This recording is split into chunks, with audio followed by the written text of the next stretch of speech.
네, 지금부터는 이른바 빌라왕 사건 짚어보겠습니다. 세입자 수백 명이 보증금 떼일 위기라고 합니다.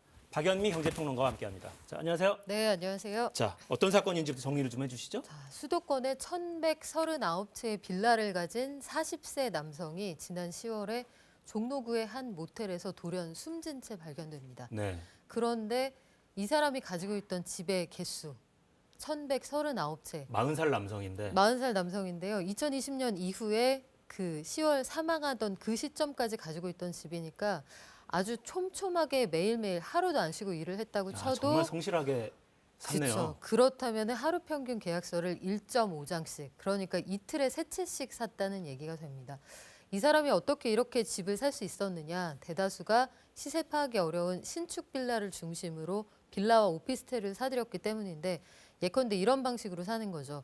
2억 원이 적당한 가격인 집이 있다. 그러면 전세금이 한참 오르고 있던 시기니까 이걸 전세 가격을 2억 2천 이렇게 내놓는 거예요. 그러면 그래도 요즘에 전세값이 워낙 비싸다고 하는데 2억 2천만 원 정도면 우리가 좀 빚을 얻고 우리가 연봉 모은 거 합쳐서 들어갈 수 있지 않을까. 일단 좀 잡아놓자. 대부분 30대 사회 초년생들이 많이 당했습니다. 아유, 저런. 그리고 신혼부부들.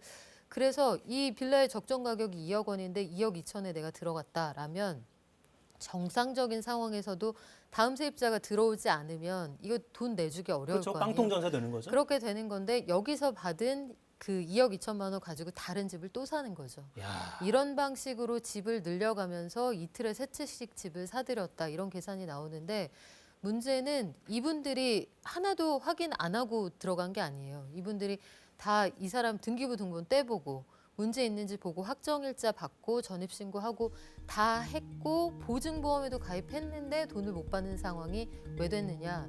그래프가 좀 복잡한데요. 일단 집을 전세로 들어가겠다라고 합니다. 여기에서 공인중개사도 수수료를 좀 챙기고 저기 명의임대라는 부분이 들어가는데, 원래는 사망한 사람과 계약을 안 한 세입자가 많았어요. 그러니까 저 명의만 빌려준 등기부 등본이 깨끗한 명의자가 하나 있었던 네. 겁니다. 저 사람하고 계약을 했는데 내가 나갈 때가 돼서 보증금 빼주세요 하고 연락을 해보니까 집주인이 바뀌어 있는 거예요. 이 사망한 김 씨로. 반대의 경우도 있습니다. 기획 파산을 하는 경우에는 이렇게 그 본인이 가지고 있었던 멀쩡한 등기부 등본 말고 굉장히 신용이 불량한 새로운 이른바 바지 사장을 내세워서 우리는 내줄 돈 없다, 이 경매를 해서 나눠 가지든지 알아서 해라, 이런 반대의 경우도 있습니다만, 여하간 여기에 들어가 있는 수많은 세입자들이 보증금을 떼일 처지에 놓여 있는 상황입니다. 근데 이게 궁금한 게 굉장히 무리한 투자긴 하지만 그렇죠. 계속 사들였으니까 그래도 합리적으로 성실하게 투자하는 과정에서 어쩌다 보니 피해자가 생긴 거예요? 아니면 이건 사기당한 겁니까? 사기 가능성이 현재로서는 커 보여요. 그러니까 2020년 이후에 지금 2년간에 1,100채가 넘는 집을 사들였다. 네. 이것도 상식적으로 이해하기 어려울 뿐만 아니라 본인 자본이 없잖아요. 무자본 거래란 말이죠. 그리고 이미 지난 여름에 이 사람은 신용불량 상태에 빠졌다라고 네. 알려져 있습니다. 그러니까 사망해서 발견됐던 그 당시에도 이미 수사선상에 올라 있던 사람이라는 거예요. 근데 그 이후에 명의를 빌리고 본인의 정체를 감추고 자본력이 없다는 걸 숨기는 방식으로 계속 집을 사들여 왔는데, 그러면 몇 가지 의문이 남죠. 이 수많은 집을 혼자 사서 혼자 관리할 수 있겠느냐. 그렇죠. 조직이 있는 거 아닐까? 그렇죠. 그리고 그 수많은 계약서를 쓸 때 중간에 들어 있었던 그 부동산, 이 공인중개사는 무관할 것이냐. 또 한 가지는 이 정도 사이즈의 신축 빌라를 사고 파는 과정에 그렇다면 건축업자, 분양대행업체가 껴있지 않겠느냐. 그러니까 합리적인 의심을 해보면 집단 행동이었을 가능성이 크다. 그래서 경찰도 지금 한간에는 잘못 알려져 있는 게 이 해당자가 사망했기 때문에 공소권 없음으로 사건이 종결됐다, 이렇게 알려져 있는데요. 그것과 별개로 추가로 배후 세력이 있는지 그 부분에 대한 수사는 계속되고 있다고 합니다. 만약에 조직적으로 사람들을 속여서 재산을 편취한 거라면 죄를 물어야죠. 그렇죠. 근데 제가 좀 깜짝 놀랐던 게, 저희가 지금 빌라왕 사례라고 소개해드리고 있잖아요. 5월 달에 저희 KBS 시사멘터리 추적이라는 프로그램에서 빌라의 신이라는 제목으로 또 고발을 한 적이 있어요. 그때는 1,277채였거든요. 같은 사안인 줄 알았더니 달라요. 다른 사안입니다. 9월에 권모 씨 일당이 구속이 됐는데 이때에도 신계 빌라의 신, 이 사람이 가지고 있었던 빌라는 3,400채로 알려져 아, 있거든요. 근데 왜 빌라가 왜 이러는 겁니까? 빌라가 왜 그러느냐? 신축 빌라의 경우에는 일단 분양 대행 업체들을 끼고 판매를 하게 돼요. 그러니까 건축을 하고선 이걸 단기의 자금을 다시 회수를 해야 되니까 보통 대출을 받아서 건축을 하거든요. 그렇죠. 그러면 분양 대행 업체 이걸 커미션을 얹어서 넘깁니다. 여기서 팔면 당신들이 몇 프로씩 가져갈 수 있게. 그러면 한 사람이 이야기를 하고 옆에 있는 사람은 또 바람을 잡겠죠. 또 옵션들은 좋은 편이에요. 아파트에 들어가기에는 그 신입사원이나 신혼부부들 입장에서는 자금력이 좀 달리고 네. 그런데 옵션이나 이런 것들 생각하면 괜찮은 것 같고 또 신축 빌라의 가장 큰 문제점은 가격이 형성이 되지 않았다는 점입니다. 한 번도 팔린 적이 없기 때문에 이게 도대체 얼마짜리인지를 모르는 거예요. 아, 시장가가 얼마인지를 몰라요. 그렇죠. 그래서 올해 상반기에 전세 사기 피해를 당한 분들 보면 30대가 전체의 절반이고요. 20대가 20%. 그러니까 2030 합치면 전체의 70%. 그 다음이 40대인데 40대가 20%가 안 되고 고령층으로 갈수록 굉장히 노련하시기 때문에 많이 사고 팔아본 경험이 있는 분들은 상대적으로 사기 피해를 입는 경우가 적었습니다. 그러니까 이런 상황을 종합하면 어느 정도 자금력은 동원할 수 있지만 큰 돈은 아니면서 이제 급하게 집을 얻고 내 집을 마련하고자 하는 욕구가 있는 분들을 집중적으로 노렸다 이렇게 볼 수 있겠죠. 아, 참. 그러니까 부동산으로 돈 벌려는 분들은 땅을 사거나 아파트를 사지 네. 빌라 이거 더구나 전세니까. 그래서 더 안타까운 거예요. 이분들한테는 이게 전 재산이고 아마도 대출이 껴있을 텐데 여기에서 이제 제대로 계약이 이루어지고 보증금을 빼지 못하면서 나는 분양 당첨됐는데 계약금 날렸다. 너무 스트레스 받아서 아이를 잃었다. 아이고. 등등의 안타까운 사연이 너무 많은데 지금 줄잡아 피해자가 300명 이상인 것으로 알려져 있고요. 관련 피해자들이 모여있는 그 카페에 450명 이상이 가입해 있는 것으로 알려져 있습니다. 네. 자, 지금 카페에 모여 있는 피해자만 450명이에요. 더 늘어날 가능성이 매우 높아 보입니다.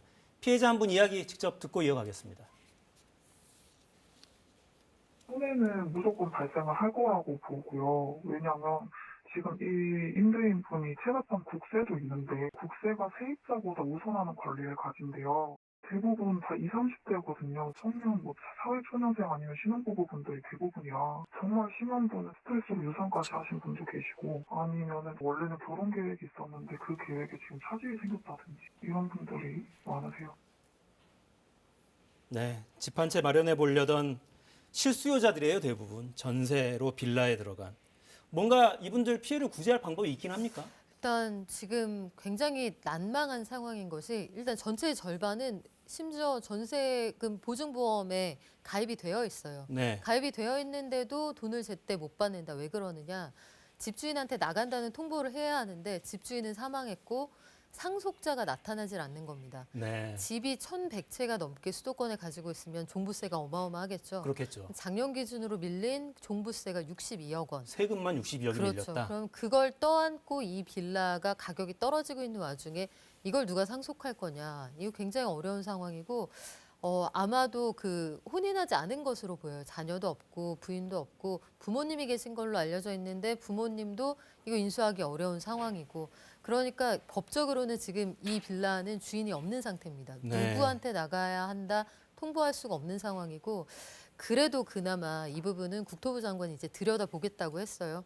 근데 이 절반 말고 나머지 보증보험 가입 안 하신 분들은 이걸 경매에 내놓고 나서도 빌라 가격이 많이 떨어졌으니까 국세가 선순위 채권이란 말이죠. 그 세금 제하고 나면 이분들에게 돌아갈 돈이 거의 없을 겁니다. 야, 보증금은 진짜 빚까지 내 가지고 몇 천만 원, 몇 억씩 넣어놨는데 후순위니까 몇 푼 못 건질 수도 있어요. 자, 최소한 네. 이런 극단적인 사례까지는 아니더라도 전세 사기 당하지 않으려면 주의점 좀 알려주시죠. 사실 이번에 전세 사기 당한 분들도 할 수 있는 건 다 했습니다. 확정일자 받고 전입신고하고 보증보험 가입하고 근데 여기까지 세입자가 할 수 있는 걸 다 했는데도 안 되는 부분은 이제는 제도가 채워야 되거든요. 그래서 정부가 11월에 입법 예고한 사안이 있는데 주택임대차보호법 개정안이 내년 1월 2일까지 이제 입법 예고가 돼 있고 아마 내년 초에 국회에 제출이 될 거예요. 안타깝게도 지금은 적용이 안 됩니다만 앞으로는 그 집주인에게 빚이 있는지, 그리고 뭐 밀린 선순위 채권이 있는지, 그리고 또 그런 특약이 가능해요. 내가 계약하고 난 다음에 깨끗했던 등기부에 담보 설정을 추가로 못하게 하는 거. 네. 그리고 관리비 가지고 장난칠 수 없도록 뭐 월세 50에 관리비 250만 원 이런 식으로 나중에 늘릴 수 없게 하는 거. 이런 조항들이 아마 내년에 이 법이 개정되면 그때는 들어가게 됩니다. 네. 내년에 개정되면 전제가 너무 많네요. 네. 꼼꼼하게 따져보시기 바랍니다. 자, 박연미 평론가였습니다. 고맙습니다. 저는 내일 돌아오겠습니다. 4시엔 사사건건.